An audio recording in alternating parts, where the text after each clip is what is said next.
नमस्कार, मैं आरडी भारती और आप देख रहे हैं बिहारी सुल्तान। पेंशनधारी भूखे मरेंगे। देश की जो व्यवस्था है उसमें सबसे बड़ी गाज पेंशनधारियों पर ही आया है। अगर आप हमारे चैनल पर नए हैं तो चैनल को सब्सक्राइब कीजिए, वीडियो अच्छा लगे तो उसे लाइक कीजिए, शेयर कीजिए। मैं पूरे देश की सिनेरियो बताऊंगा, वर्तमान हालात बताऊंगा और हजारों की संख्या में पेंशनधारी जो हमारे समाज के वरिष्ठ नागरिक हैं, उन्होंने हमसे गुहार लगाई है कि हमारे मुद्दे को सरकार तक पहुंचाएं। मैं आपको बता दूं, जब श्रीमती इंदिरा गांधी, पूर्व प्रधानमंत्री श्रीमती इंदिरा गांधी जी ने 14 बैंकों को नेशनलाइज्ड किया था, उससे एक ही चीज़ उभर कर आया था कि देश में कभी भी अर्थव्यवस्था में कोई परेशानी नहीं आएगी, देश की इकोनॉमी बनी रहेगी।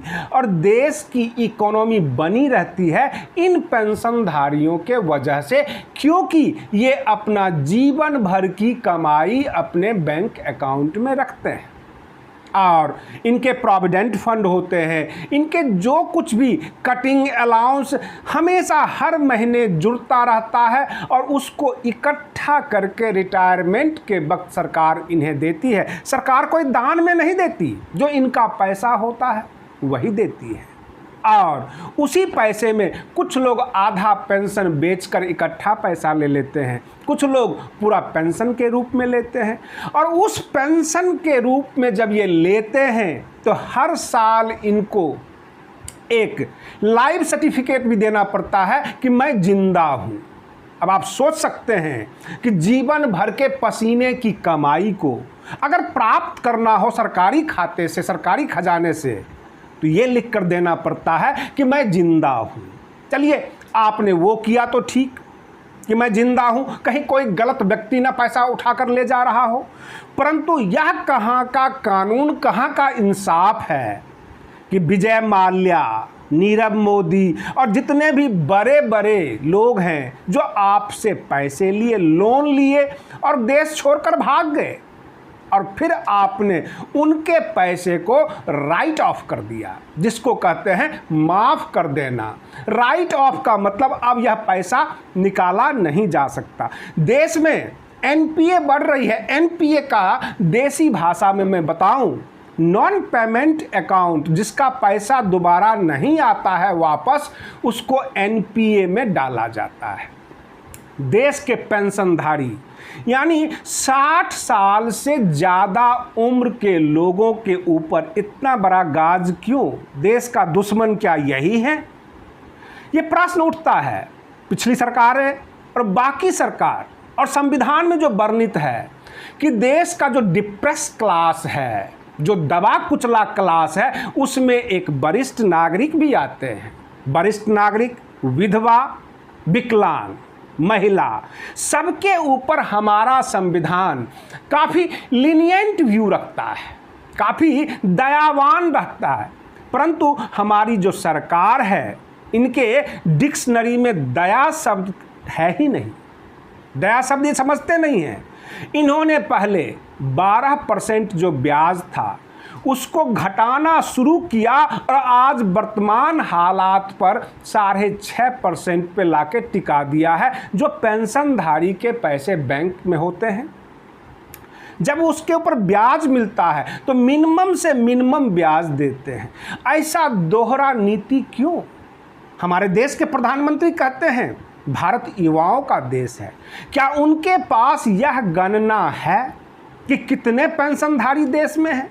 आपने जैसा सुना होगा, 1 रैंक 1 पेंशन, OROP, और इसमें एक ही सवाल था, अंडर आर्टिकल 14 यानी संविधान के अनुच्छेद 14 के मुताबिक समानता का अधिकार। जब एक हवलदार जो 1980 में रिटायर हुआ और एक हवलदार जो 2015 में रिटायर हुआ, 2015 में जो रिटायर हुआ है हवलदार, उसका पेंशन बहुत ज़्यादा, और जो 1980 में रिटायर हुआ 1990 में, उसको 1000-2000 मिलते हैं पेंशन के नाम पे, 4000 रुपये मिलते हैं, क्योंकि उस वक्त उनका वेतन कम था। अब सवाल यह उठता है कि दोनों हवलदारों में भेदभाव क्यों, यह प्रश्न है। और इसी से जन्म लिया OROP, 1 रैंक 1 पेंशन।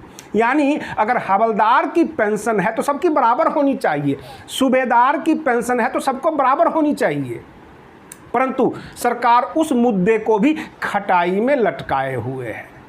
प्रश्न यहाँ पर यह उठता है कि पेंशनधारी केवल सेना में ही नहीं, पैरामिलिट्री फोर्सेज में ही नहीं, इंजीनियर भी होते हैं, डॉक्टर भी होते हैं, टीचर भी होते हैं, हर विभाग का, रेलवे का भी होता है।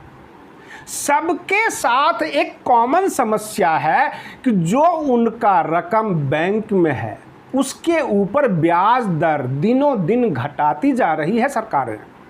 और सरकार जो है ये कहती है कि हमारा जो है GDP गिर रहा है।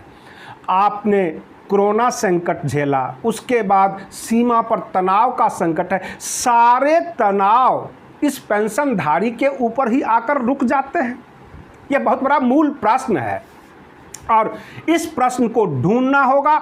अगर युवा वोट बनाते हैं, सरकार बनाते हैं, तो मैं आपको क्लियर कर देना चाहता हूं कि युवा केवल हवा बनाते हैं और ये जो वरिष्ठ नागरिक हैं ये जाकर बटन दबाते हैं। अगर देश के तमाम वरिष्ठ नागरिक को आप इतना तकलीफ देना शुरू कर देंगे कि अगली बार यह नहीं देखेंगे कि सामने का नेता कौन सा है, बटन आपको नहीं दबाएंगे, चाहे किसी और को दबा दें, क्योंकि आपने इन्हें रुलाया है। अब इनके थाली में रोटी और दाल दोनों नसीब नहीं हो रहा है। दाल है तो रोटी नहीं, रोटी है तो दाल नहीं। यह बहुत बड़ा मूल प्रश्न है। बुढ़ापे में आपने जो है हमारी सरकार ने इनको बहुत रुला रही है। इनके कभी ब्याज के नाम पे, कभी वरिष्ठ नागरिक के नाम पर, कभी कभी तो बेशर्म होकर कह देते हैं कि जितने भी हमारे पेंशनधारी हैं वो PM केयर फंड में भी कुछ डोनेट कर दें, और भी जगह मांगते हैं। यानी जो हमारे दधीची हैं, जिनके हड्डियां सूखी हुई है, उनसे अब और कितना निचोड़ेंगे, ये प्रश्न है। और इस प्रश्न का हल ढूंढना होगा। युवा, वरिष्ठ नागरिक, वयस्क, सबको मिलकर ढूंढना होगा कि वर्तमान सरकार इतनी निरंकुश क्यों। आप बने रहिए बिहारी सुल्तान चैनल के साथ। हम आपको हर प्रकार की खबरें लेकर आते रहेंगे। तब तक के लिए धन्यवाद। जय भीम, जय भारत।